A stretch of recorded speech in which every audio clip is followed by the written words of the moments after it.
Suite et fin de cette série sur la guerre des sexes. Pas du tout en fait, mais voilà, j'ai fait une première vidéo sur comment élever les hommes de demain, puis une deuxième vidéo sur comment élever les femmes de demain. Et aujourd'hui, j'avais envie de clôturer cette trilogie, n'est-ce pas, avec comment élever les garçons et les filles ensemble sans en faire une guerre des sexes non plus.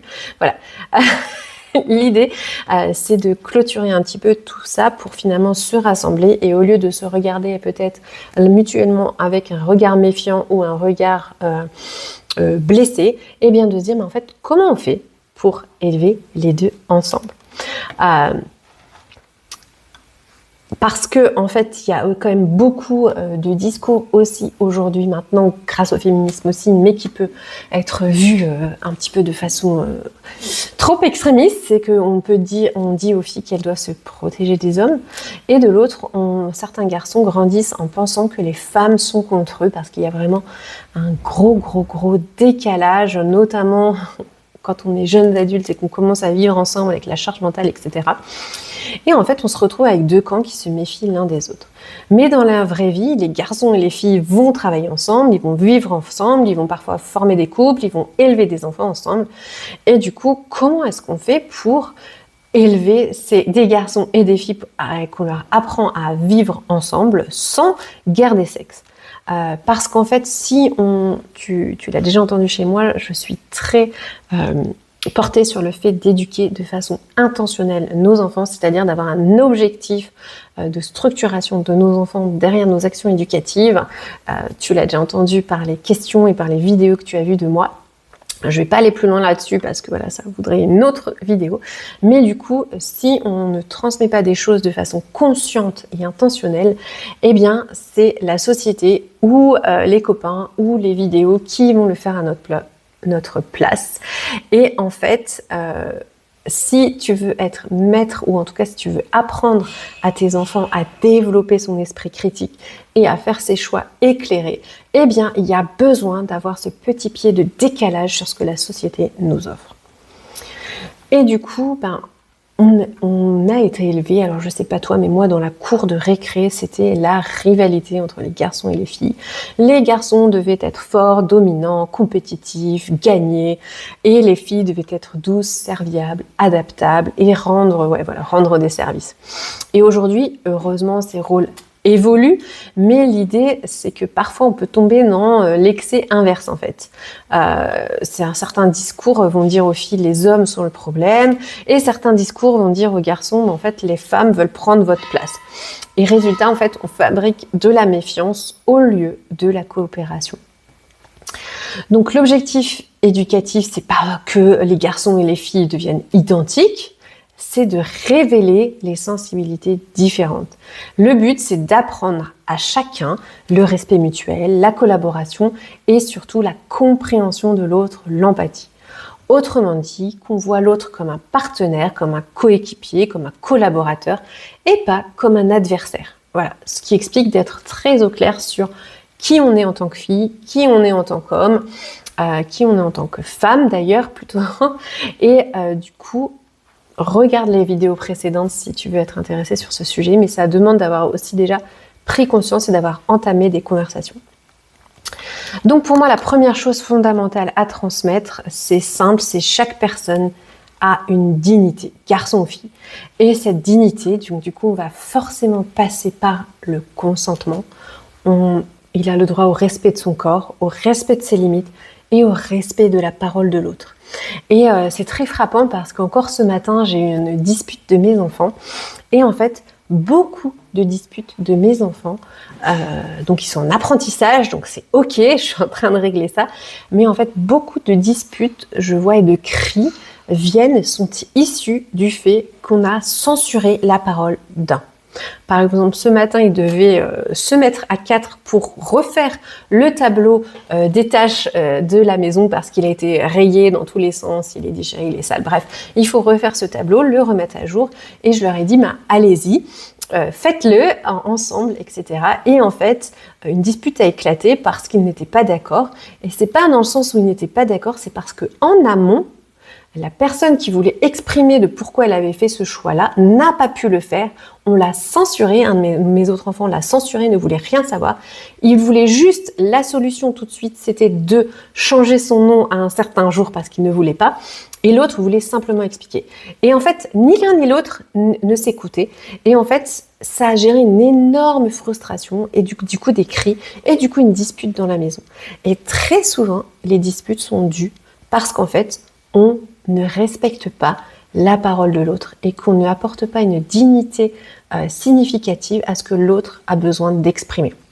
Et on a l'impression que si l'autre exprime quelque chose, ben ça doit se réaliser. Non, l'idée c'est vraiment de permettre aux enfants de s'exprimer et la frustration déjà baisse énormément. Bref, fin de la parenthèse.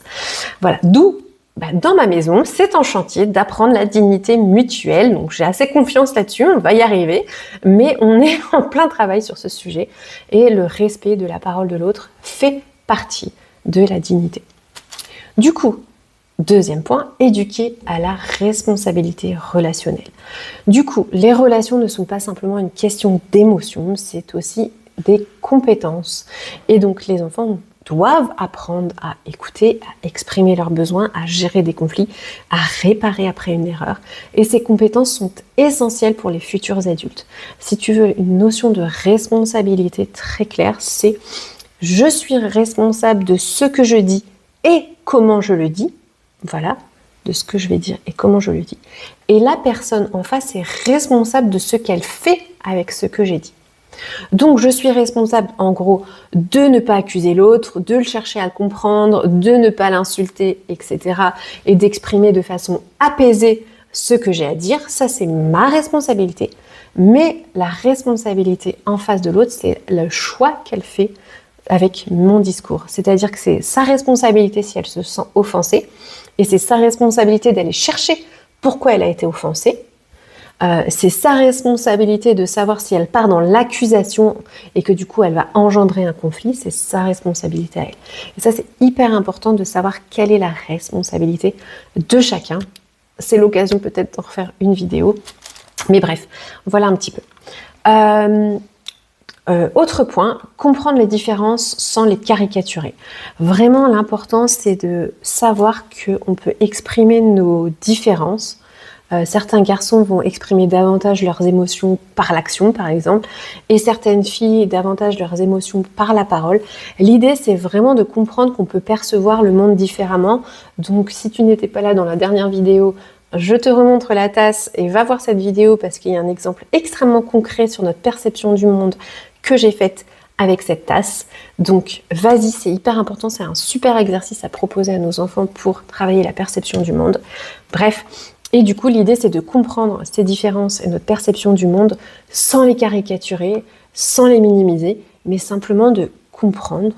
Et ça ne sera jamais une excuse. Notre compréhension du monde ne peut pas être une excuse pour la domination, la manipulation ou l'irrespect. Enfin, on peut aussi déconstruire les clichés. Donc ça, j'en ai fait longuement dans les 2 premières vidéos, donc je ne vais pas revenir dessus. On parle vraiment beaucoup de situations très pratiques sur comment on peut déconstruire les clichés avec nos enfants, avec l'outil de la conversation. Il y en a peut-être d'autres, mais en tout cas, moi, mon outil favori et qui coûte rien et qui est en capacité de tout le monde, c'est de ouvrir des conversations, donc je ne vais pas revenir dessus parce que ça va être lourd.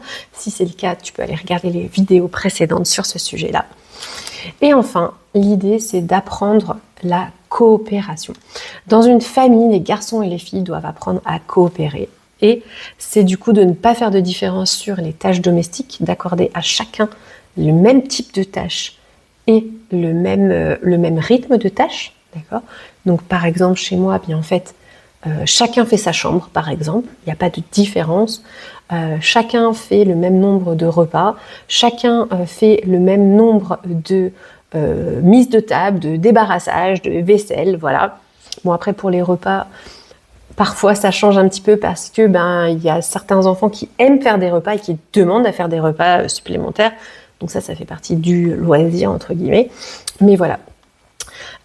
Du coup, l'idée, c'est la coopération en apprenant à résoudre des conflits et en prenant des décisions ensemble.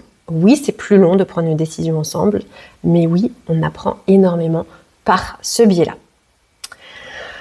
Voilà pour un petit peu apprendre aux filles et aux garçons à vivre ensemble. C'est aussi une grande responsabilité, tu l'as compris. L'idée, c'est d'y aller pas à pas, petit à petit, sans te mettre de pression et d'ouvrir des conversations au fil de ta journée. Moi, je trouve ça super passionnant et intéressant. Et vraiment, je crois qu'on peut bouger les lignes et qu'on peut construire le monde de demain de façon différente grâce à l'éducation qu'on met en place avec nos enfants. Si tu veux aller plus loin, mais écoute, tu retrouveras plein de liens en bas de la vidéo. Tu peux prendre rendez-vous avec moi si c'est quelque chose qui est trop challengeant pour toi ou si tu as besoin d'être accompagné, si tu as besoin d'y voir clair, si toi-même, eh bien, tu ne sais pas par où commencer. Mais écoute, je t'invite à prendre rendez-vous avec moi. Tu as 30 minutes gratuitement et ça sera un vrai plaisir pour moi d'échanger avec toi. Salut, salut!